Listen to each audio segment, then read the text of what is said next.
கர்த்தருக்குப் பயந்து அவர் வழிகளில் நடக்கிறவன் எவனோ அவன் பாக்கியவான்.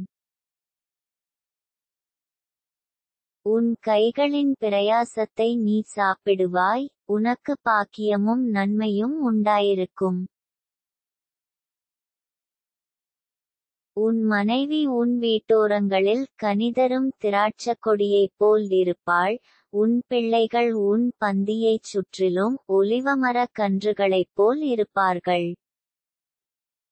இதோ, கர்த்தருக்குப் பயப்படுகிற மனுஷன் இவ்விதமாய் ஆசீர்வதிக்கப்படுவான். கர்த்தர் சீயோனிலிருந்து உன்னை ஆசீர்வதிப்பார், நீ ஜீவனுள்ள நாளெல்லாம் எருசலேமின் வாழ்வைக் காண்பாய்.